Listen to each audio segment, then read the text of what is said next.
Colombia entra en una de las campañas presidenciales más tensas de las últimas décadas. No es solo una disputa electoral, es un pulso sobre el rumbo institucional del país. En medio de un ambiente marcado por la polarización, la discusión sobre seguridad, economía y gobernabilidad, una encuesta reciente volvió a sacudir el tablero político. Los resultados no solo muestran un reacomodo de fuerzas, sino la consolidación de una candidatura que hoy encabeza la intención de voto, y que según el sondeo, sería la única capaz de imponerse en una eventual segunda vuelta frente al candidato del oficialismo. El dato no pasó desapercibido.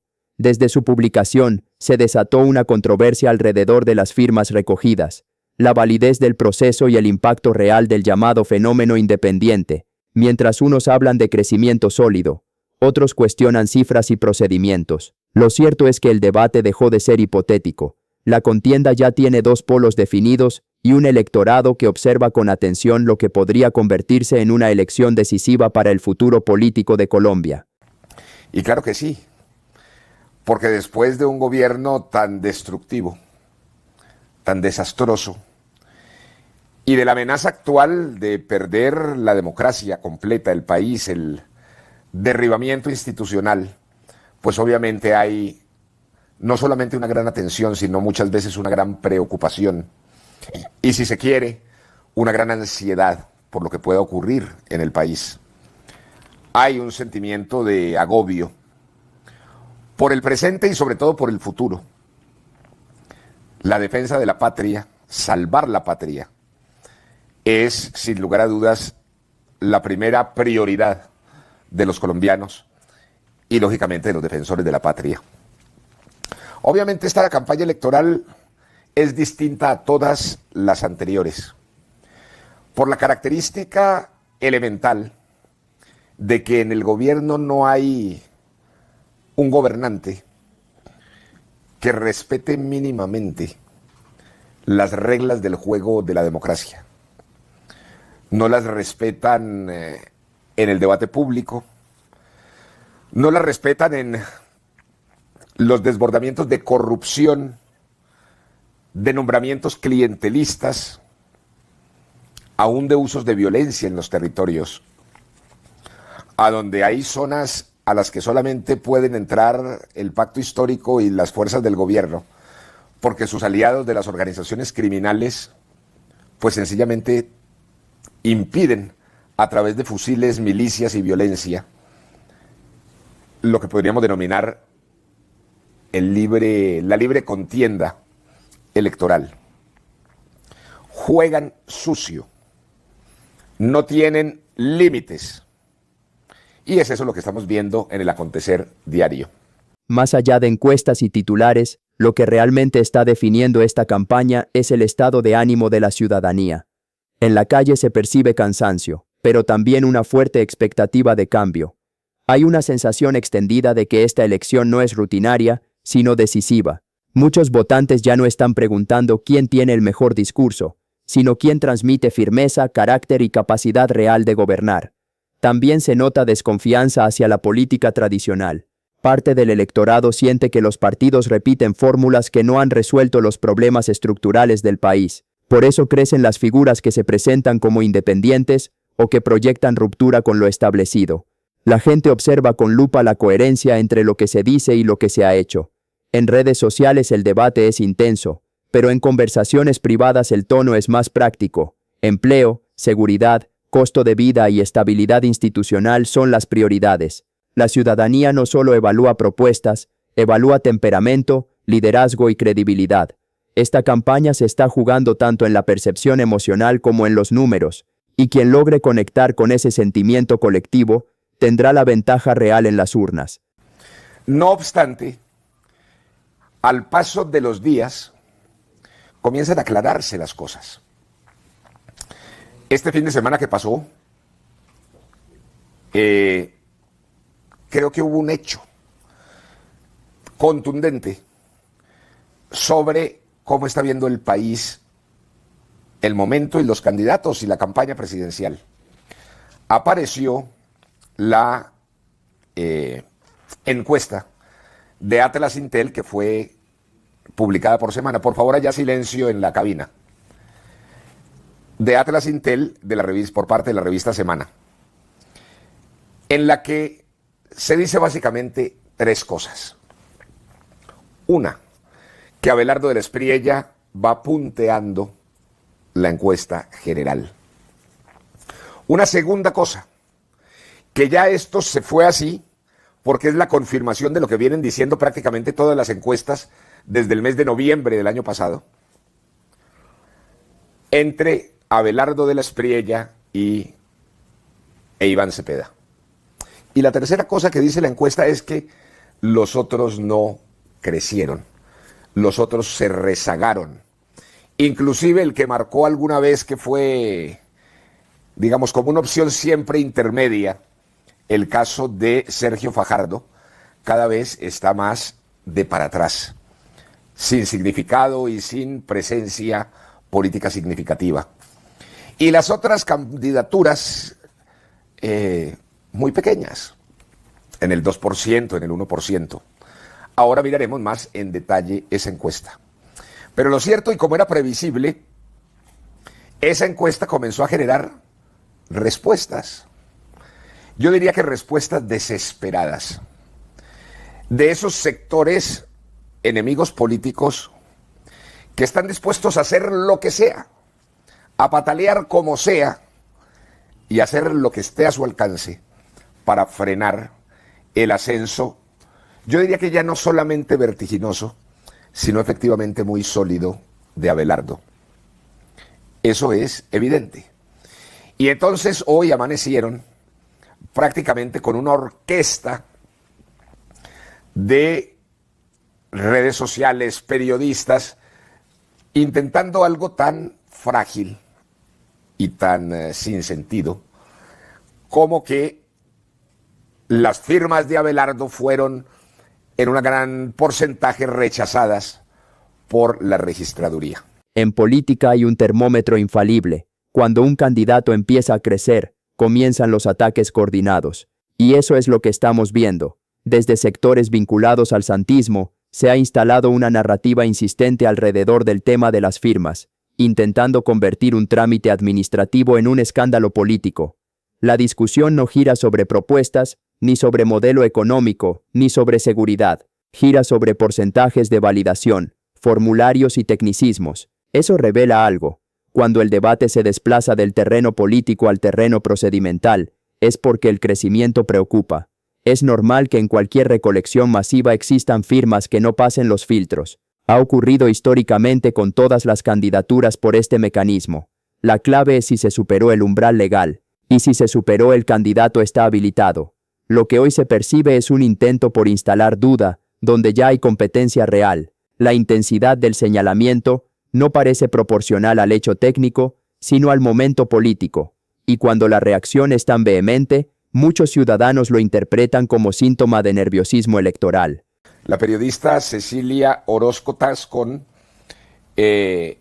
publicó hoy una columna en el periódico El Espectador que se titula, así como lo ven, de la Espriella, 62% de sus 5 millones de firmas no fue avalado. Y en ese ejercicio le hace un coro otra persona, senador esta vez, que forma parte, digamos, de esos grupos políticos petristas y santistas que están enloquecidos con el crecimiento de Abelardo. Supuestamente en ese orden de ideas de que Abelardo entregó 5 millones de firmas, pero que la registraduría anuló el 62%. A eso salió a hacerle eco Ariel Ávila. Y más que por el personaje y por su significado, tomé la decisión de que lo escuchemos porque vale la pena que analicemos los argumentos que emplea.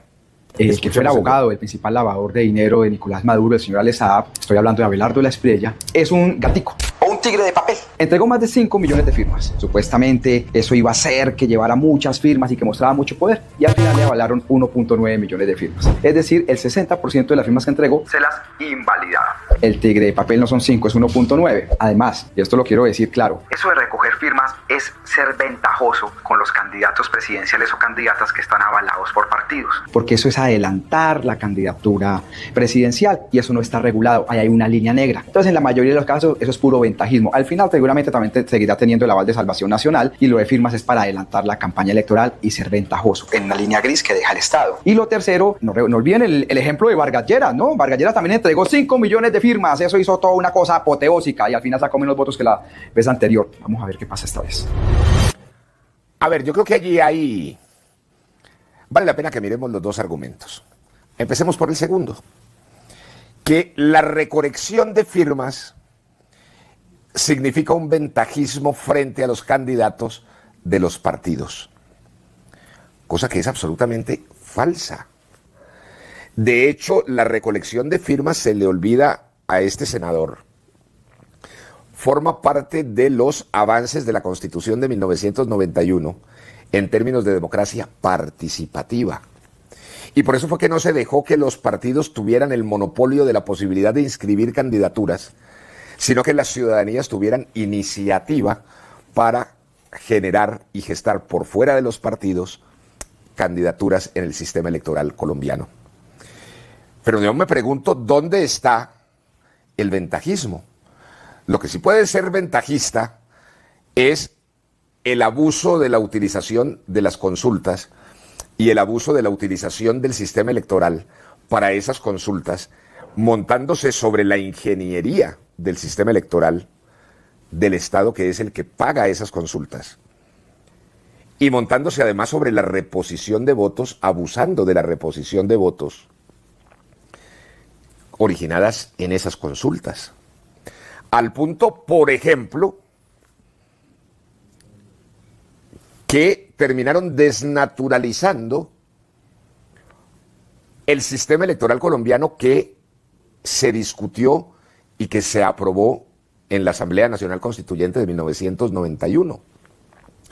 Yo recuerdo que hubo una discusión concreta y fue por razones del concepto y de la arquitectura democrática de los constituyentes, no hacer que coincidieran las elecciones parlamentarias con las elecciones presidenciales.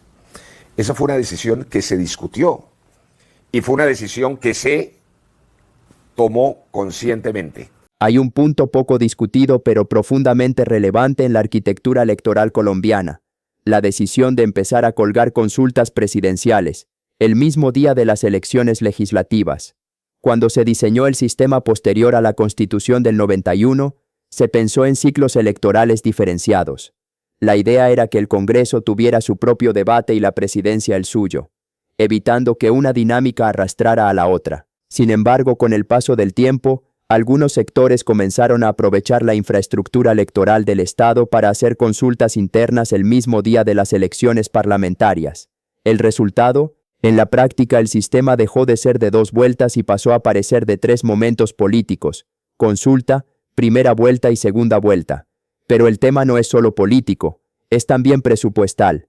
Las consultas generan reposición de votos, es decir, el Estado devuelve dinero a las campañas por cada voto obtenido, siempre que superen determinados umbrales. Eso convierte la consulta en un mecanismo que no solo define candidaturas, sino que también activa financiación pública anticipada. Entonces surge la discusión: ¿se trata de democracia interna o de una estrategia para posicionar candidaturas antes de que arranque oficialmente la campaña presidencial? Además, al ir pegadas a las legislativas, las consultas se benefician del mismo despliegue logístico y de la movilización electoral de maquinarias regionales. Eso inevitablemente altera el equilibrio competitivo frente a candidaturas que no participan en ese mecanismo. No es ilegal, está permitido por la ley. Pero sí es válido preguntarse si desnaturaliza el diseño original del sistema y si termina privilegiando a quienes tienen estructura partidista consolidada. Ese es el debate de fondo. No solo cómo se vota, sino cómo se financia y cómo se estructura la competencia electoral en Colombia. Pues resulta que cuando les dio por colgarles las consultas a las elecciones parlamentarias, convirtieron en la práctica el sistema electoral no en un sistema de 2 vueltas, sino en un sistema de 3 vueltas. No solamente desde el punto de vista del ritmo y de las jornadas políticas en el camino hacia la presidencia, sino desde el punto de vista presupuestal. Por lo que les repito, esas consultas están algunas allí, entre otras cosas con el argumento de que saben que hay reposición de votos, de dinero por los votos. Pero además, ¿dónde está el ventajismo que menciona Ariel Ávila? Cuando en el caso de la candidatura muy puntualmente de Iván Cepeda, ellos hicieron la consulta en octubre del mes pasado. Y esa candidatura está clara desde el pacto histórico, desde octubre del año anterior. Luego no existe desde ningún punto de vista la tal ventaja de la recolección de firmas a nombre de nadie. Lo que por el contrario es clarísimo es que los partidos políticos no tienen candidatos. Y por firma se fue Mauricio Cárdenas, Claudia López, el doctor Oviedo, y me faltan otros tantos que se fueron por firmas. ¿Le parece que fue por ventajismo? Yo más bien quisiera que hiciéramos un análisis detallado de si existe alguna correlación entre el número de firmas presentadas por los distintos candidatos y lo que se refleja en las encuestas. Hablemos de nombres. Por ejemplo, si un candidato aparece con un 1%, y estamos hablando de un universo electoral del orden de los 22 millones de votos, pues el 1% quiere decir que equivaldría a 220,000 firmas.